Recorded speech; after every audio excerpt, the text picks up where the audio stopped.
welcome. You're watching 6 Stories at 6 with me, Tanisha Awasthi. Let's quickly get you a roundup of the top stories that we will get to you on this edition.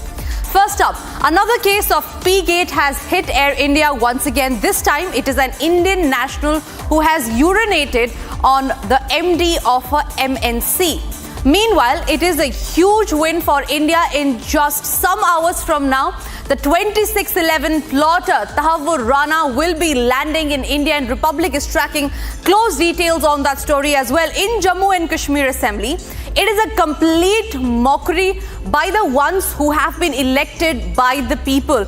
There was ruckus, chaos and scuffle that broke out, and the dramatic scenes will get you uncut video of what actually happened.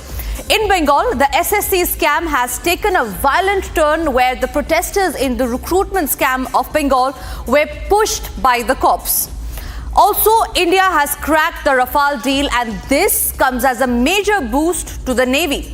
And finally, the tariff war between China and the United States is only escalating, and it is tariff versus more tariff. We'll get you all those stories on this edition, but first a quick check of the main story that we're tracking, the first story. Now, Air India has been hit by another P-Gate scandal. A passenger allegedly urinated on the managing director of a multinational company on board Air India flight AI2336 going from Delhi to Bangkok. Now, the airline notified the Directorate General of Civil Aviation, DGCA, about the incident. The victim is said to be a senior executive from a large company, and that the passenger responsible has reportedly apologized for the actions. Now, more details about the incident, including the identity of the perpetrator and victim, as well as the reason behind the act, have been revealed. Now, we have the letter of the Air India that they have written to the DGCA. Now, this is the statement that Air India has given, where they have said that passengers seated on 2D urinated on a passenger seated on 1D during the descent. Now, what we also know is that passengers seated on 1D apprised the cabin crew of the incident, after which, remember, the victim had sought an unconditional apology from Air India management. We also know that the passenger seated on 2D was immediately relocated to another seat. This was the action that Air India had taken. But remember, they have downplayed the incident time and again. Now, we know that the statement that Air India has given to DGCA and not out in public, they have said that he has apologized. The victim here essentially has apologized for his misbehavior and said that he was feeling guilty about it. However, all of these details, remember, have not been put out in public as yet by Air India. Now, he was warned by cabin crew, then shifted to seat number 14C. So, a mere warning is what the Air India crew has given to the person who urinated on the MD of a multinational company. And this, remember viewers, happened inside while the plane was on board. It was en route Delhi to Bangkok. Now, the passenger seated in 1D denied to file a complaint is what the Air India has given in their statement to the DGCA. We also know that other passengers denied to file a complaint against the accused. Now, these are the claims that Air India has been making, and this is the letter that Air India has written to the DGCA. Harsha, my colleague, is joining me live on the broadcast on that. Harsha, what more details do we know about the accused? Air India seems to be downplaying the incident, and this is another P-Gate scandal that has hit Air India. The first one, of course, that had come back in the month of January last year. Yes, Tanisha, you rightly pointed out there's a second case of the P-Gate in Air India Airlines. Only earlier it was Shankar Mishra last year January. But in case of Shankar Mishra, there was a proper police complaint filed by Delhi police. After that, we got to know what were the details of Shankar Mishra. Shankar Mishra was banned by Air India for 5 years for his unruly behavior. Also, there was a fine also which was imposed on Shankar Mishra. But in this case, Air India has completely tried to brush the entire incident under the the carpet, and that is the reason why the unruly passenger is walking free. Right now he would be somewhere in Bangkok, not returned to India, but there has been no official complaint which has been filed against him by Air India in Bangkok after landing. Also, Air India went on by saying that the standing independent committee has taken cognizance of this entire incident and they will determine what sort of action is to be taken on the unruly passenger. But right now we know that there has been no formal complaint, but yes, from the side of the victim, who is the MD of an MNC, he's a high profile victim, we have got to know that he has written a mail to Air India seeking an apology from the airlines, because clearly, Tanisha, in this case, Air India has not learned from the previous incident, and that is the reason why this time again we saw that a passenger was intoxicated to a level that he urinated on a fellow passenger while going on the way to the washroom. This is what has happened. Also, the entire incident was reported to DGCA in the afternoon only when Republic broke the news. The authorities were not informed in the morning hours when flight landed in Bangkok at around 7:30 a.m. That is the lack of seriousness which we saw from the side of Air India. We have put out a mail asking them certain questions, and then after they have responded, an entire Air India statement has come into this entire incident. But yes, no formal complaint as of now. The accused is walking free somewhere in Bangkok. Back to you. Right, Harsha, thank you very much for sharing those details. Remains to be seen on when and what action will Air India take against the P-Gate accused. We move on to the other stories that we are tracking now. The central investigating agencies are now just hours away from finally getting their hands on India's most wanted 2611 plotter, Tahawwur Hussain Rana. A 6 to 7 member team of the National Investigation Agency, led by a DIG rank officer, left for the United States in a special plane to bring back the former doctor in the Pakistan Army who plotted one of the biggest terror attacks on Indian soil in decades. Take a look at this report for all the latest updates as we continue to closely track Tahawwur Rana's extradition back to India. Exactly 17 years to the horrific terror attacks that continue to evoke dark memories, the central agencies are set to finally get their hands on top 2611 plotter Tahawwur Hussain Rana. Top security sources told Republic that Rana, who staked out key 2611 targets, including the iconic Taj and Trident hotels in Mumbai, would arrive in India by a special plane in the early hours of Thursday. A 6 to 7 member team of the National Investigation Agency, led by a DIG rank officer, left for the US in a special plane to bring back India's most wanted. Rana's arrival would mark the end of a prolonged quest by the centre to bring back the 2611 mastermind, setting in motion the process of bringing the remaining plotters and perpetrators of the 4-day mayhem to justice. Republic learned from top sources that Rana was shifted out of the detention center in Los Angeles to an undisclosed location ahead of its extradition to India. Yes, so there are two exits. Because of the security measures, they haven't told us which exit they will be taking. There's one exit here and one is on the back side, which is the parking lot. So it could be anywhere, either this one or that one. But since there is too much security, so they're not informing anyone of what the route they will be taking. Republic, which is the only Indian network in the US tracking the much-awaited extradition, spotted a vehicle leaving the detention facility in LA. So the police officers aren't there. The police officers aren't there. This is the first exit, which I'm about to show you. This is the first exit, which is for pedestrians who prefers walking. This is the first entrance. And let me show you the other one as well. You can see the police car as well here. But there's not like in the sense of physical policemen are not here. But yeah, in terms of security, the doors are locked and everything. And so this is another car which just left from the detention center. And this is the second exit. However, the security officials were tight-lipped on whether the vehicle was ferrying Rana to the undisclosed location. With India's quest for Rana set to end, will Pakistan's facade of innocence in the 2611 attacks fall off now?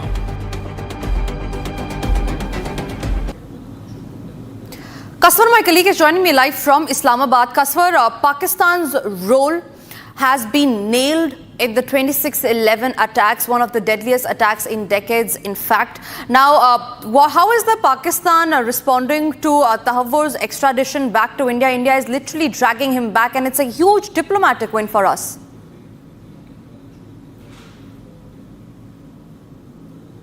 Well, Pakistan has not given any official response regarding Tahawwur Rana's extradition from the United States to India. And Pakistani officials on the record, they did not utter even a single statement regarding that. But I have tried to speak to a number of Pakistani officials, and everybody was giving a one-liner explanation. That was, Pakistan is not concerned about what are the activities, what the foreign nations have been doing in the past 11, 12, 13 years. So when I put another question, they told me that since he is a Canadian national, he moved from Pakistan to Canada in 1997, acquired the Canadian nationality in 2001. So this is something between three countries: Canada, United States, and India. Pakistan has nothing to do with that. And remember, this is the response which I have got to know under the carpet, the off the record statement from the Pakistani official. But on the other hand, not a single statement has been given either from Pakistan's military or even Pakistan Ministry of Foreign Affairs. Well, there is no doubt that Tahawwur Rana was born and bred in Pakistan.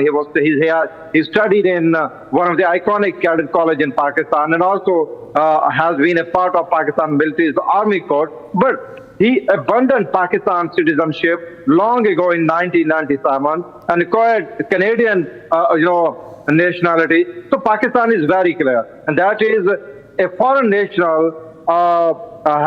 Pakistan is nothing to do with the activities of a foreign national, and they believe that this is something which is between the three countries: India, United States, and Canada. Pakistan is nothing to do with that. This is the response which I have got from Pakistani officials, but this is not an official response. Let me very clearly tell you. Pakistan is taking time out of statement regarding this.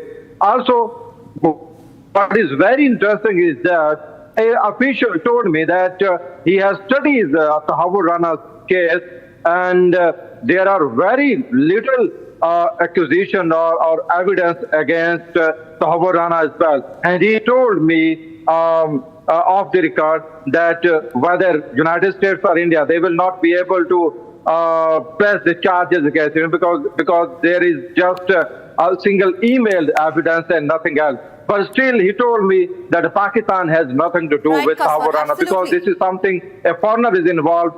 Foreigner is involved in this case, and Pakistan is nothing to do with a foreigner, what he has been doing on a foreign land. So Pakistan is not. Absolutely. Kaswar, all eyes will be on when and at what time exactly will Tahawwur Rana, the 26/11 plotter, will be brought back, in fact dragged back to India. Republic is going to be live.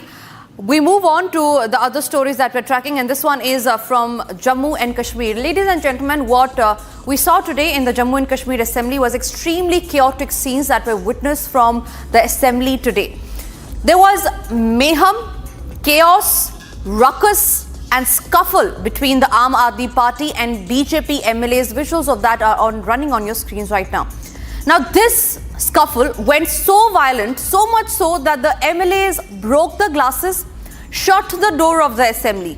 Now, Aam Aadmi Party MLA Mehraj Malik was allegedly beaten up outside the Jammu and Kashmir Assembly over the remarks he purportedly passed against the former Chief Minister and late PDP leader Mufti Muhammad Sayyid, as well as for mocking protesters by the BJP members. First, watch this video from inside the assembly on what actually happened.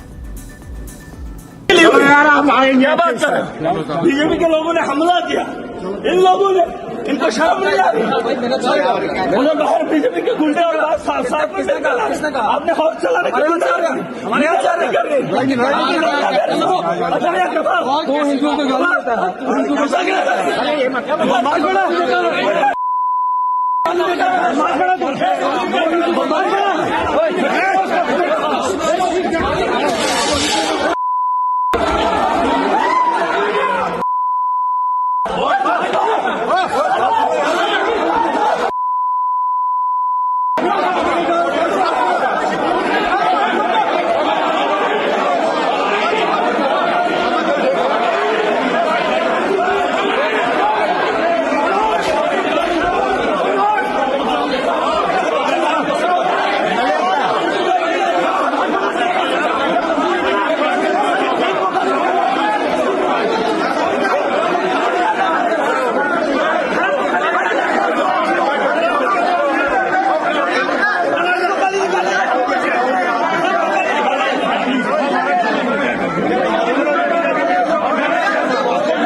Ladies and gentlemen, these are the visuals from inside the Jammu and Kashmir Assembly. And remember, these are the elected members that have been elected to think about the betterment of the people. Now, the incident after it went violent, the assembly marshals then came to Malik's rescue, the Aam Aadmi Party MLA's rescue, and pushed him inside the house, which had already been adjourned by that time by the speaker till 1 p.m. The BJP and the PDP members tried to follow him inside, but they were stopped by the marshals who locked the doors. Walking over the treasury benches, the Aam Aadmi Party MLA alleged that he had been attacked by the BJP, much to the shock of the NC legislators such as the cabinet minister Sakina Itu. Here's the full story on what actually happened after that.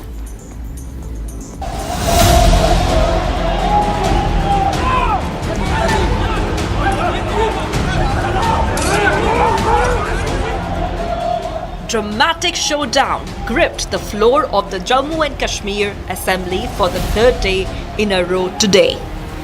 The National Conference and the BJP quarrelled and scuffled over the Waqf Amendment Bill, even as the House Speaker tried to enforce order.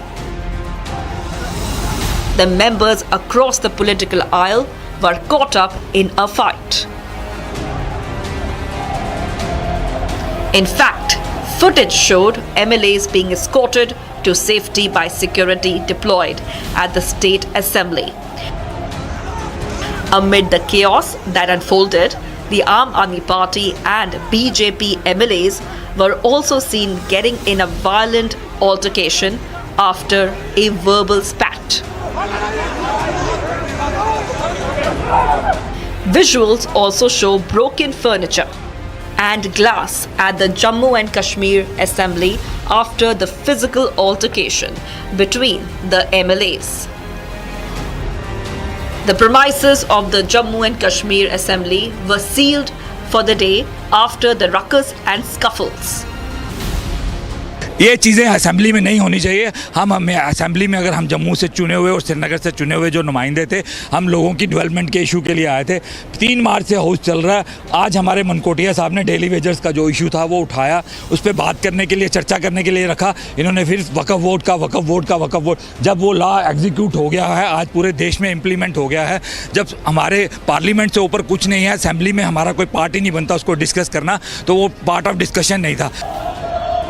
The BJP moved an adjournment motion in the assembly over unemployment in the state, which was quickly turned down by the speaker, who said the matter was not listed in the scheduled business for a debate. Meanwhile, the National All right, we move on to the other stories that we're tracking on this broadcast. Violent street showdown erupted across Bengal today as the protesting SSC candidates tried to storm offices of the district inspector of schools, demanding that they be absorbed in the jobs they were selected for. In moving scenes outside a DI office in Kolkata's Kasbah, the protesting job losers received savage blows from police batons as they protested against the Mamata Banerjee government. Now, desperate and inconsolable, a protester was seen lying on the street, daring the police to lay into him.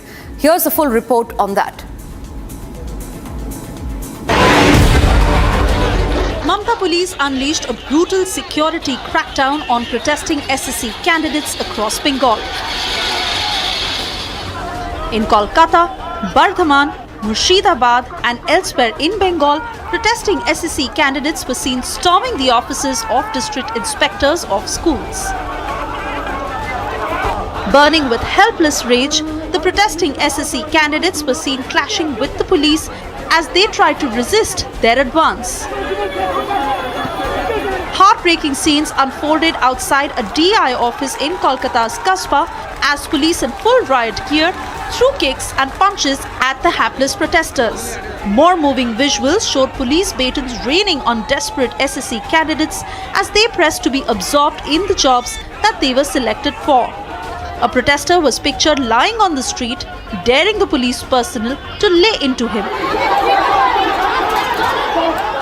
Education Minister Bratya Basu meanwhile blamed the crackdown on SSC candidates, saying they could have held off on their protests for a few days as Chief Minister Mamata Banerjee promised not to deprive them. At a meeting with the protesters at Kolkata's Netaji Indoor Stadium on Tuesday, Mamata offered to absorb candidates into a voluntary service, triggering fresh protests on the streets. As the SSC protests escalate, can the Mamata government do job seekers justice?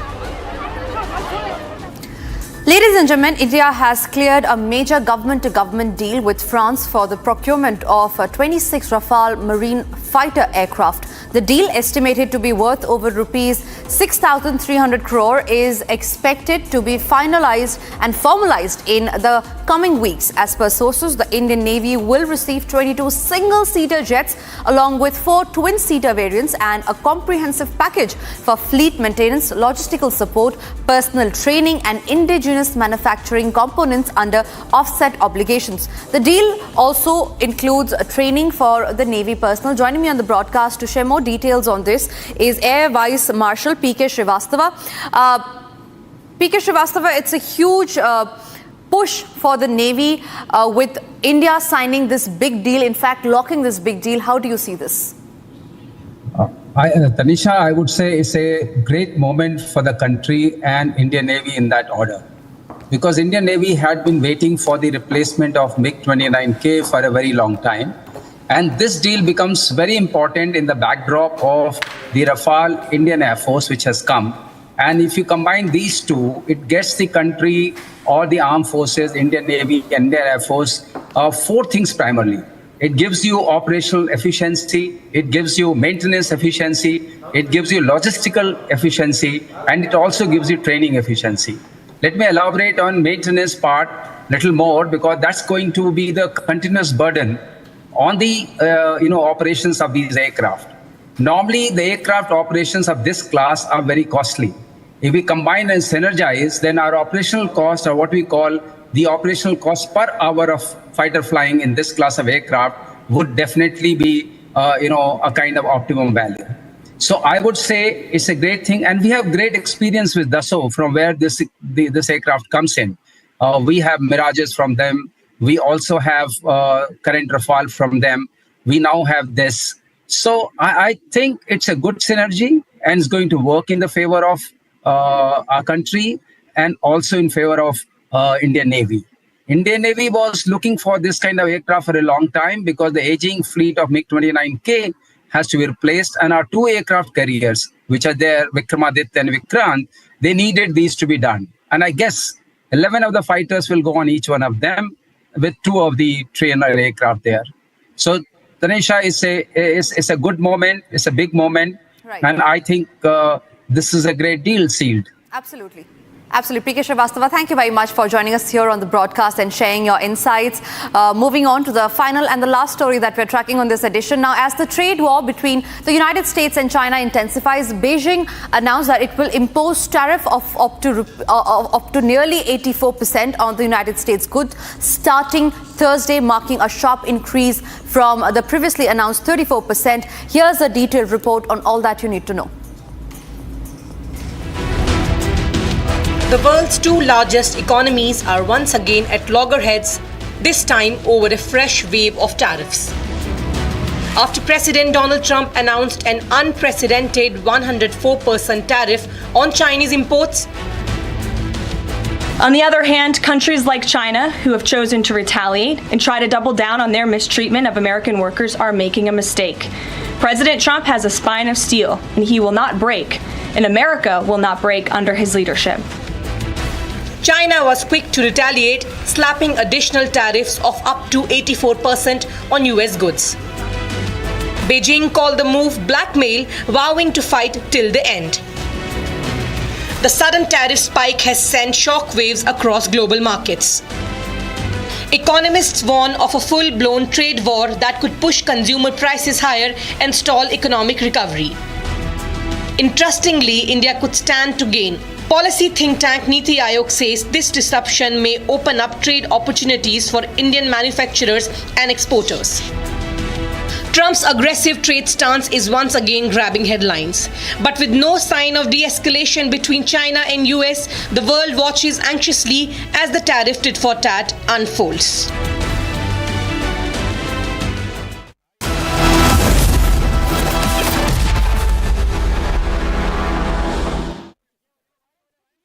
MDH का kitchen king kitchen में हो